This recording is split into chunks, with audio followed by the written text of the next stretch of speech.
नमस्कार. अंबानगरी बातमीपत्रात आपलं मनपूर्वक स्वागत. अमरावती आणि परिसरातील काही ताज्या घडामोडींसह मी विवेक. बातमीपत्रात प्रारंभिक नजर ठळक बातम्यांवर.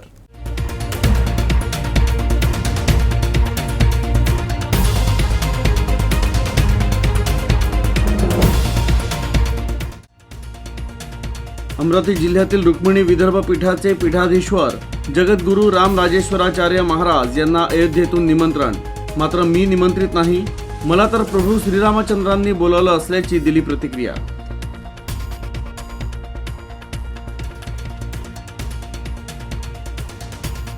धावत्या ट्रकला लागली आग. कारंजा अमरावती मार्गावरील टाकळी फाट्याजवळची घटना. ट्रकची राख रांगोळी, सुदैवानं जीवहानी नाही.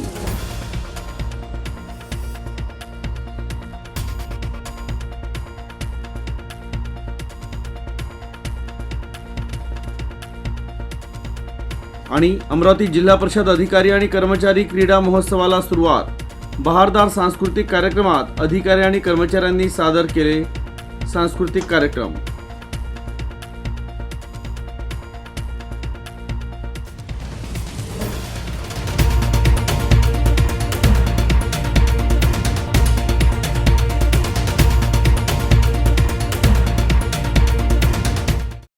आणि आता सविस्तर वृत्त. अयोध्येत 22 जानेवारी रोजी प्रभू श्रीराम मंदिरात प्राणप्रतिष्ठा तसंच लोकार्पण सोहळा पार पडणार आहे. या कार्यक्रमासाठी अमरावती जिल्ह्यातील रुक्मिणी विदर्भ पीठाचे पीठाधीश्वर जगद्गुरू रामराजेश्वराचार्य महाराज माऊली यांना निमंत्रण मिळालं आहे. जगद्गुरू रामराजेश्वराचार्य महाराज यांना अयोध्या इथं होणाऱ्या प्राणप्रतिष्ठा सोहळ्याचं निमंत्रण मिळालं आहे आणि यासाठी मला हृदयातून आनंद होत आहे. मी याला निमंत्रितांच्या दृष्टीनं बघत नाही, तर मला प्रभू श्रीरामांनी बोलवलं आहे असं मी समजतो, अशा शब्दात त्यांनी आनंद व्यक्त केला. मला हृदयातून आल्हादित व आनंद आहे. उत्स्फूर्त तो आनंद माझ्या हृदयात द्रवित होत आहे. याला मी निमंत्रणाच्या दृष्टीनं नाही बघत. याला तर मी निश्चित असं म्हणेल की भारतीय सभ्यता आणि संस्कृतीचे आणि हिंदवी समाजाचे आराध्य श्रीरामाचा मला बोलावणं आलेलं आहे. मी ह्या दृष्टीनं बघतोय. तर ज्या प्रकारे आपण दिवाळीला दिवे लावतो, लक्ष्मीपूजन साजरा करतो, त्याचप्रमाणे 22 तारखेला सर्वांनी घरोघरी दिवे लावून राम दिवाळी साजरी करावी असंही आवाहन त्यांनी केलं. विदर्भातल्या आणि संपूर्ण महाराष्ट्राच्या जनतेला मी निश्चितही म्हणेल, दिवाळीला आपण अंधारामध्ये दिवे लावतो आणि हा अंधार 500 वर्षापासून तर 77 वर्षाचा इतिहासापर्यंत राहिलेला आहे आणि ती रात्रेला अमावस्या म्हणल्या जाते. ही रात्रसुद्धा सनातनींसाठी अमावस्या होती आणि त्यावेळेला परतीला राम आले म्हणून आपण दिवाळी मनवली. तर विदर्भातल्या नाही तर संपूर्ण महाराष्ट्राच्या जनतेला मी निश्चित आवाहन करतो की तुम्ही दिवाळीला ती लक्ष्मी दिवाळी मनवल्या जाते, याला राम दिवाळी म्हणून आपण आपल्या घरामध्ये म्हणावं. मुंबईहून अमरावतीसाठी निघालेल्या एका ट्रकनं अचानक पेट घेतला. अमरावती मार्गावरील टाकळी फाट्याजवळ ही घटना घडली. यात सुदैवानं कोणतीही जीवितहानी घडली नाही.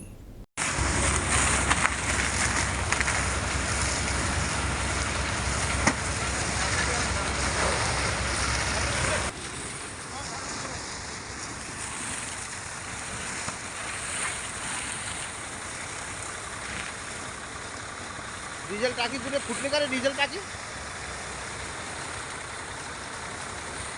ते कॅबिन घेतो काय होतं रे माल काय लावलं का नाही काय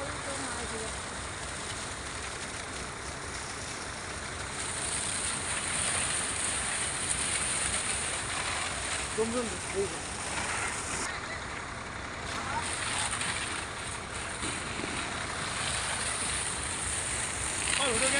इसका वीडियो काढ म्हणजे करा नाही गेलं बराबर. अमरावती जिल्हा परिषद अधिकारी आणि कर्मचारी क्रीडा महोत्सवात बहारदार सांस्कृतिक कार्यक्रम सादर करण्यात आले. यावेळी अंजनगाव सुर्जे आणि मोर्शी, चिखलदरा, धामणगाव अधिकारी वर्ग, नांदगाव खंडेश्वर, चांदूर रेल्वे, अंजनगाव सुर्जी पंचायत समिती कर्मचारी आणि अधिकाऱ्यांनी आपापले कलागुण मंचावर सादर केले. अमरावती जिल्हा परिषद अधिकारी आणि कर्मचाऱ्यांच्या क्रीडा व सांस्कृतिक महोत्सवाला गुरुवारपासून श्री हनुमान व्यायाम प्रसारक मंडळाच्या प्रांगणात थाटात प्रारंभ झाला. जिल्हाधिकारी सौरभ कटियार यांच्या हस्ते या महोत्सवाचं उद्घाटन करण्यात आलं.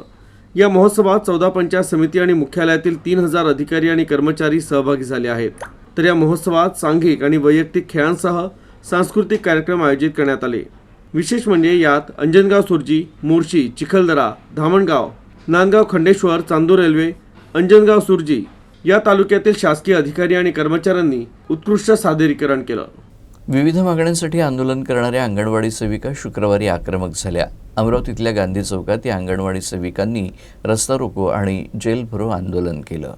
राज्यात अंगणवाडी सेविकांनी संप पुकारला असून या संपाला 40 दिवस होत आहेत. त्यामुळे संतापलेल्या अंगणवाडी कर्मचाऱ्यांनी अमरावती शहरातील गांधी चौकातील प्रकल्प कार्यालयासमोर रास्ता रोको आंदोलन केलं. यावेळी आंदोलनाची तीव्रता पाहता बंदोबस्तातील पोलिसांनी शेकडो अंगणवाडी कर्मचाऱ्यांना ताब्यात घेतलं. त्यानंतर डिटेन केलेल्या आंदोलकांना सिटी कोतवाली पोलीस ठाण्यात आणण्यात आलं. यावेळी अंगणवाडी सेविकांनी जोरदार नारेबाजी केली.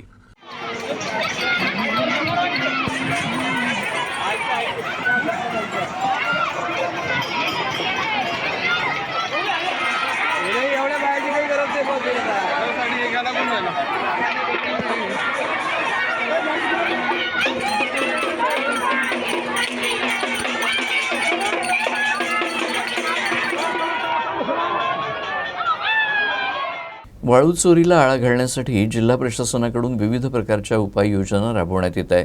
यातच वाळू चोरी रोखण्यासाठी तलाठ्यांना आता महाखनिज ॲप वापरणं बंधनकारक करण्यात आलं आहे. महाखनिज ॲपच्या माध्यमातून अवैध वाळू वाहतूक करणाऱ्यांची माहिती प्रशासनातील अधिकाऱ्यांच्या मोबाईलवर मिळणार आहे. वाळू उत्खननासाठी वापर होणाऱ्या प्रत्येक वाहनांसाठी GPS प्रणाली बंधनकारक करण्यात आली आहे. त्यामुळे वाळू वाहतूक करणाऱ्या प्रत्येक वाहनाचं लोकेशन घेणं सोपं झालं आहे. या ॲपचा जास्तीत जास्त वापर वाढावा यासाठी प्रशासनातील वरिष्ठ अधिकारी प्रयत्न करत आहेत. याविषयी जिल्हाधिकारी सौरभ कटियार यांच्या अध्यक्षतेखाली जिल्ह्यातील सर्व तलाठ्यांची एक बैठक पार पडली. या बैठकीत ॲप वापरण्याविषयी तलाठ्यांना सूचना देण्यात आल्या. शासनाची आता जी आपले गौण खनिजाची वाहतूक आणि त्याच्यानंतर जे काही वाहतूक आहे, उचल आहे आणि गौण खनिजाची परवाने, तात्पुरते परवाने ह्या सगळ्याकरता महाखनिज ॲप तयार केलेला आहे शासनाने. तर आपल्याला आता जी वाहतुकीसाठी जे काही रॉयल्टी पासेस, दुय्यम पासेस सगळ्या इश्यू होतात ते महाखनिज ॲपद्वारेच होतात. आणि या ॲपमध्ये सगळ्या सुविधा उपलब्ध करून देण्यात आलेल्या आहे.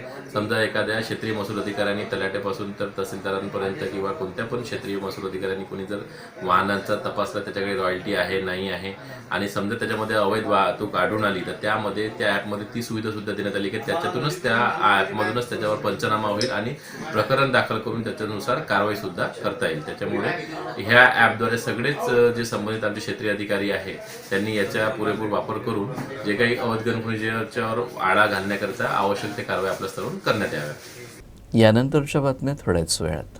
Gold silver update. Trimurti gold and silver house. शुद्धता ही परंपरा. गोल्ड एवं सिल्वर के निर्माता एवं विक्रेता 1968 से आपकी सेवा में. हमारा पता सराफा बाजार, अमरावती.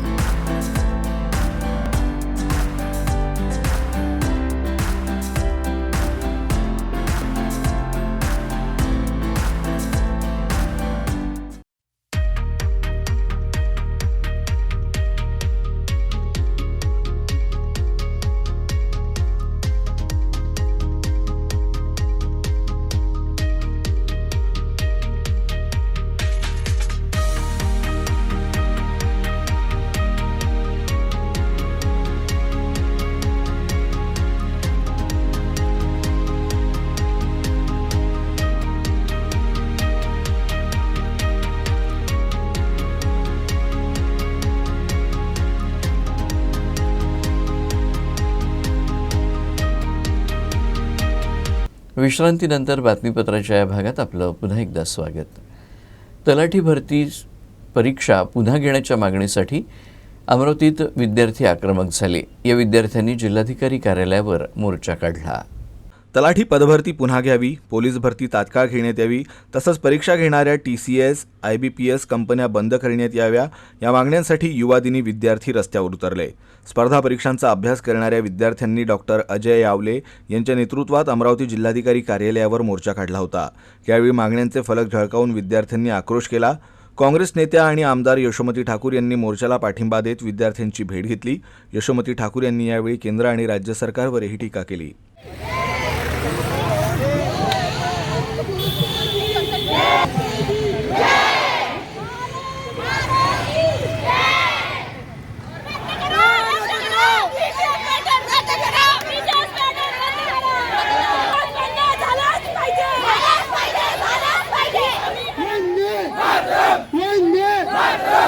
इंडियन IBPL कंपनी बंद करा, बंद करा, बंद करा, बंद करा. इंडियन IBPL बंद करा. प्रति एमपीच्या मार्फत सुरू करा, सुरू करा, सुरू करा, सुरू करा.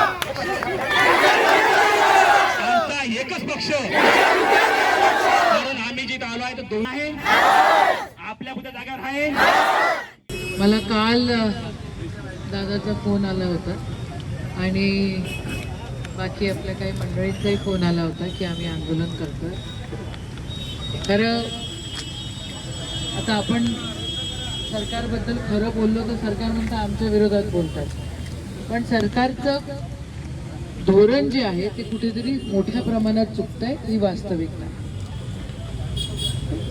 400 मार्काचा पेपर, 422 मार्क, 200 मार्काचा पेपर 214 मार्क मिळत आहेत. तर हे काही रास्त नाही आहे. आणि कशा करतायत कंत्राटदारी तुम्ही काही. अमरावती जिल्ह्यातल्या तिवसातील महापोर्टल ऑनलाईन सेवा वारंवार बंद पडत असते. त्यामुळे विद्यार्थी आणि सामान्य नागरिकांना अनेक अडचणींचा सामना करावा लागत असतो. विद्यार्थी, नागरिक, शेतकरी यांना विविध प्रकारच्या दाखल्यांची आवश्यकता असते. मात्र तिवसा तहसील कार्यालयातील महापोर्टल ऑनलाईन सेवा बरेचदा बंद राहते, तर कधीकधी सर्व्हर डाऊन राहत असल्यामुळे सेतू केंद्रामार्फत पाठवण्यात येणारी कागदपत्रे मिळवण्यासाठी 8 ते 10 दिवस लागतात. त्यामुळे विद्यार्थी, शेतकरी आणि विविध योजनांच्या लाभार्थ्यांना मोठ्या अडचणींचा सामना करावा लागतो. त्यामुळे ही ऑनलाईन पोर्टल सेवा सुरळीत करण्याकडे विशेष लक्ष देण्यात यावे अशी मागणी नागरिक करत आहेत. तर नागरिकांना आवश्यक ती कागदपत्रे देण्यास तिवसा प्रशासन कटिबद्ध असल्याचं प्रशासनातर्फे सांगण्यात आलं आहे. महाऑनलाईन प्रणालीद्वारे विद्यार्थ्यांना, नागरिकांना महाराष्ट्र शासनातर्फे ऑनलाईनवर विविध दाखले देण्यात येतात. उदाहरणार्थ उत्पन्नाचे दाखले, भूमिहीन दाखले, जात प्रमाणपत्र, नॉन क्रिमिलियर असे विविध दाखले आपले सरकार पोर्टलवरून ऑनलाईनद्वारे देण्यात येतात. परंतु मागील 8 ते 10 दिवसांपासून शासनाची जी ऑनलाईनची वेबसाईट आहे ती अत्यंत धीम्या गतीने सुरू आहे. बरेचसे दाखले मंजूर करण्यास एक दाखला मंजूर करायला गेल्यावर 5 ते 7 मिनिटे लागतात. बऱ्याच वेळा दाखला मंजुरीसाठी हे केल्या असता त्याच्यावर 404 नॉट फाउंड असा सर्व्हर एरर दाखवतो. त्यामुळे दाखले विद्यार्थ्यांना विहित कालावधीत देण्यास व नागरिकांना उपलब्ध करून देण्यास विलंब होत आहे. त्याबाबत वरिष्ठांना लेखी स्वरूपात तिवसा तहसीलमार्फत आम्ही समस्या कळवलेली आहे. शासन स्तरावरून सदर समस्येचे निराकरण होताच तिवसा तालुक्यातील सर्व नागरिकांना त्यांनी ऑनलाईनद्वारे केलेले सर्व दाखले विहित कालावधीत देण्यासाठी तिवसा प्रशासन कटिबद्ध आहे. अयोध्या इथं येत्या 22 जानेवारीला प्रभू श्री रामचंद्रांच्या मूर्तीची प्राणप्रतिष्ठा होणार आहे.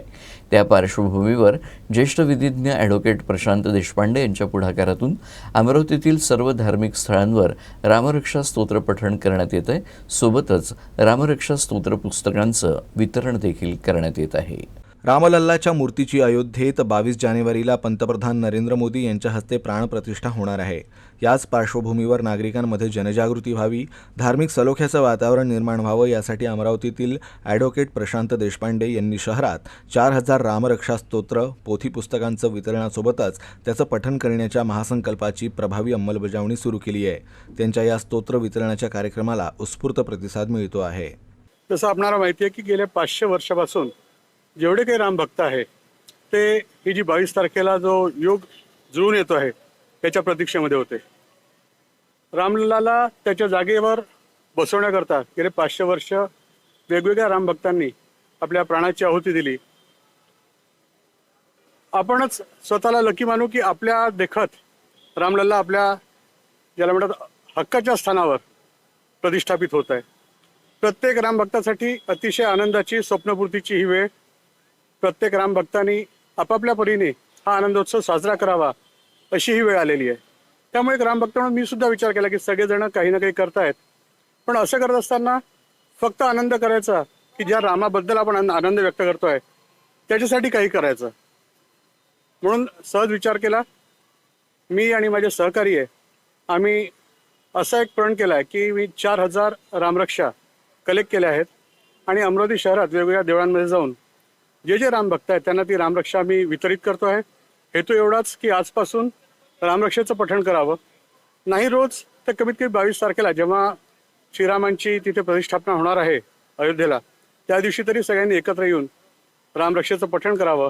या लहानशा अपेक्षेसह सगळ्यांना शुभकामना देत आम्ही प्रत्येक मंदिरामध्ये जाऊन त्या ठिकाणी रामरक्षेचं वितरण करत आहोत. मुख्यमंत्री एकनाथ शिंदे यांच्यासह 16 आमदार पात्र ठरले आहेत. यानंतर शिवसेनेच्या शिंदे गटातर्फे ठिकठिकाणी जल्लोष सुरू आहे.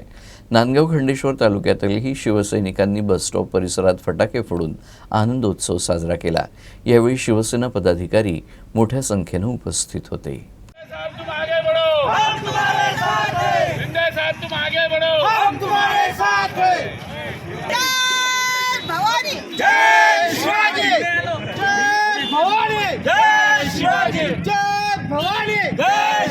अरे आवाज कुणाचा? अरे आवाज कुणाचा? धामणगाव विधानसभा मतदारसंघातील नांदगाव खंडेश्वर या तालुक्याच्या ठिकाणी काल शिवसेनेच्या वतीनं महाराष्ट्र राज्याचे मुख्यमंत्री एकनाथ शिंदे साहेब यांच्या वतीनं काल विधानसभेचे सभापती यांनी निकाल जाहीर केला आणि संपूर्ण शिवसेना ही एकनाथ शिंदे साहेब यांना बहाल केली असं म्हटलं तरी वावगं ठरणार नाही. परंतु शिंदे साहेबांचं काम जर बघितलं संपूर्ण महाराष्ट्रामध्ये, जेव्हापासून महाराष्ट्राची निर्मिती झाली 1 मे 1960 रोजी, तेव्हापासून जेवढे काही मुख्यमंत्री आतापर्यंत झाले असेल त्याच्यामध्ये हा एक नंबरचा मुख्यमंत्री म्हणजेच महाराष्ट्र राज्याचे एकनाथ शिंदे साहेब.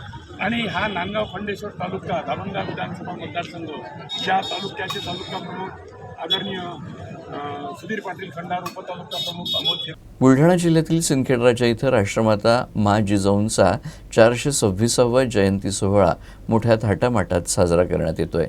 शुक्रवारी पहाटे जिजाऊंचे वंशज, नगर परिषद, जिल्हा प्रशासन आणि मराठा सेवा संघाकडून जिजाऊंचं पूजन करण्यात आलं. कडून जिजाऊंचं पूजन करण्यात आलं आणि या जिजाऊ जन्मोत्सव सोहळ्याला सुरुवात झाली. सिंदखेड राजानगरीत राज्यभरातून मोठ्या संख्येत जिजाऊ भक्त दाखल झाले. याशिवाय राज्यातील मंत्री सुधीर मुनगंटीवार, दिलीप वळसे पाटील सोबतच राष्ट्रवादीच्या नेत्या सुप्रिया सुळे या देखील सिंदखेड राजानगरीत येऊन राष्ट्रमाता जिजाऊंना जयंतीनिमित्त अभिवादन करणार आहेत.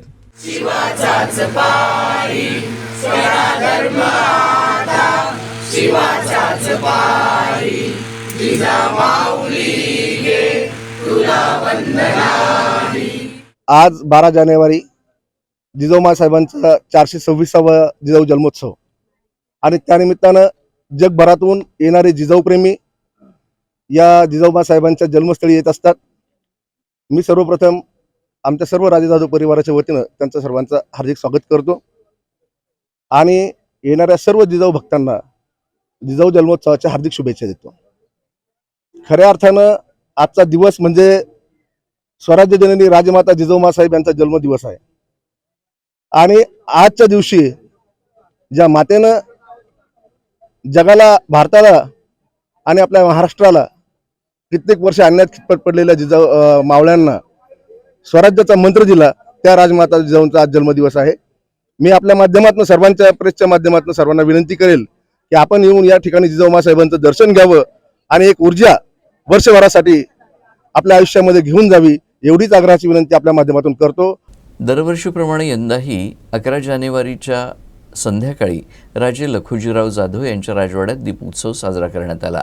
यावेळी 426 मशालींची यात्रा काढण्यात आली.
शेवटी पुन्हा एकदा ठळक बातम्या.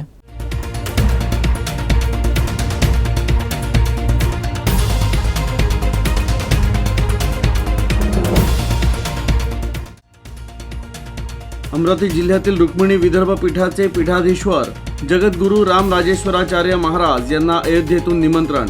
मात्र मी निमंत्रित नाही, मला तर प्रभू श्रीरामचंद्रांनी बोलावलं असल्याची दिली प्रतिक्रिया.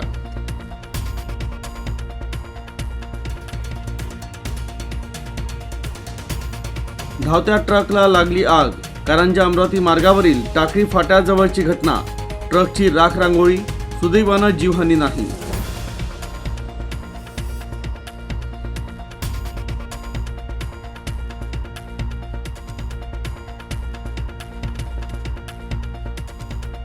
आणि अमरावती जिल्हा परिषद अधिकारी आणि कर्मचारी क्रीडा महोत्सवाला सुरुवात. बहारदार सांस्कृतिक कार्यक्रमात अधिकारी आणि कर्मचाऱ्यांनी सादर केले सांस्कृतिक कार्यक्रम.